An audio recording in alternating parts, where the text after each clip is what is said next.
ว้าวแต่อันนี้ខ្ញុំពិតជាមានអារម្មណ៍មួយថាសប្បាយចិត្តខ្លាំងមែនតើនៅពេលដែលខ្ញុំបានទស្សនាតាក់ទងជាមួយនឹងរឿងសង្គ្រាមជីវិតអតីតភរិយាភាគទី15រួចអ្នកគ្នាខ្ញុំជឿជាក់ថាអ្នកដែលទស្សនាខ្ញុំក៏មានអារម្មណ៍ខ្ញុំរំភើបហើយសប្បាយចិត្តខ្លាំងមែនតើនៅពេលដែលឃើញទូស្រីរបស់យើងចាប់ផ្ដើមរឹងមាំចាប់ផ្ដើមមានម្ចាស់ការលើខ្លួនឯងសំខាន់គឺត្រឡប់មកលើកនេះគឺលក្ខណៈថាត្រឡប់មកជាមួយនឹងគំនុំមិនមែនត្រូវការហេពីមុនទេប៉ុន្តែក៏សម្ដៅដូចជាត្រូវការហេអញ្ចឹងធ្វើឲ្យហេហ្នឹងច្បោកច្បល់អញ្ចឹងទៅហើយអ្នកនរគ្នាចម្លែកខ្លាំងមែនតើសម្រាប់វគ្គបន្តវិញណាទូស្រីរបស់យើងបានឈរនិយាយជាមួយនឹងទូប្រុសនិយាយទៅម្នាក់ហ្នឹងគឺទូឯងដល់គ្នានេះកន្លែងហ្នឹងគាត់បាននិយាយថា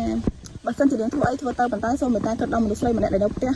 ដែលជាម្ដាយរបស់យើងផងព្រោះកុំឲ្យគាត់ពិបាកចិត្តអីចឹងទៅពេលហ្នឹងគឺទូស្រីរបស់យើងចាប់បានគាត់ថា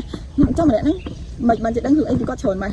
តើតំណែងរវាងគាត់ហ្នឹងហើយនឹងម្នាក់ហ្នឹងត្រូវមិនគ្នាចឹងទៅគ្នាតើឥឡូវតែមើលទៅលើភាគទី16វិញអត់គ្នានិយាយថាអូយកន្លែងនេះវិញគឺទូស្រីរបស់យើងដើរសុកក៏ជួបជាមួយនឹងបរិសុទ្ធសង្ហាម្នាក់នេះទៅវិជ្ជាដែរអ្នកគ្នាស្គាល់គាត់ហើយគាត់គឺជាប៉ាក្មេករបស់ហេងក្រោយចឹងទៅអ្នកគ្នាហើយពេលហ្នឹងគឺទូស្រីរបស់យើងចាប់ផ្ដើមថាអើយបងខ្ញុំសុំទោសអញ្ចឹងតែលក្ខណៈថាគេសម្ដែងចាក់ចរិតស្អាតអីចឹងណាគេថាបងខ្ញុំដើរអសអអញ្ចឹងណាគ្នាឃើញកន្លែងហ្នឹងអត់ហើយម្នាក់ប្រុសហ្នឹងអ៊ំប្រុសហ្នឹងគឺចាប់ផ្ដើមហើយចាប់អារម្មណ៍ជាមួយនឹងទូស្រីដែរធម្មតាទៅមនុស្សចាប់ប៉ុន្តែគឺចាប់អារម្មណ៍ក្មេងអ្នកគ្នាយល់តែគាត់ដឹងថាម្នាក់ហ្នឹងគឺជាគូប្រជែងជាមួយនឹងកូនស្រីរបស់គាត់ទេអ្នកគ្នាហើយពេលហ្នឹងគឺទូស្រីរបស់យើងនៅអេតអត់លក្ខណៈថាសម្ដែងតែពេលយ៉ាងគឺចាប់អារម្មណ៍ណាហើយអ្នកទាំងអស់គ្នាចាប់អារម្មណ៍ចិត្តនេះទូស្រីរបស់យើងហ៊ាននិយាយពាក្យសម្ដីមួយម៉ាត់ធ្វើឲ្យម្ដាយរបស់ហ៊ានគឺឈឺចាប់ខ្លាំងមែនតើអ្នកគ្នាធ្វើឲ្យគាត់ស្ដាប់ហើយគាត់ពិចារណាសឹងថា1លានឆ្នាំអ្នកគ្នាពេលហ្នឹងគឺទូស្រីរបស់យើងគាត់ឡើងខ្លាចជាមួយនឹងគ្រូសាស្ត្រ20ទៀតហើយចាអ្នកគ្នាពេលហ្នឹងគាត់បាននិយាយថាគាត់អត់តន់តាណាទេដល់រាប់ណាឯងមិនតន់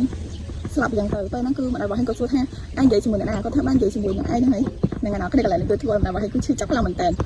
ហើយដល់ឡើងអ្នកគ្នានៅក្នុងឈុតបន្ទាប់វិញអ្នកគ្នាឃើញអត់ហ្នឹងហើយសម្រាប់ឈុតបន្ទាប់ហ្នឹងគឺ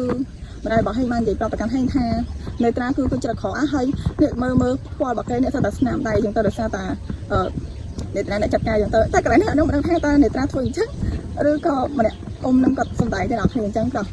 ចាំមិនកាន់តែច្បាស់កុំភ្លេចទស្សនាទាំងអស់គ្នាតាមរយៈប៉ុស្តិ៍បាយយោអ្នកគ្នានិយាយទៅសម្រាប់ភេទ6គឺល្អមួយខ្លាំងមែនតើអ្នកខ្ញុំស្រឡាញ់ខ្លួនខ្ញុំខ្លាំងមែនតើនៅពេលដែលទូស្រីចាប់ផ្ដើមបន្ទិញអត្តចរិតវាថាកោងកាយអញ្ចឹងខ្ញុំស្រឡាញ់ទូស្រីខ្លាំងមែនតើតោះបាយបាយ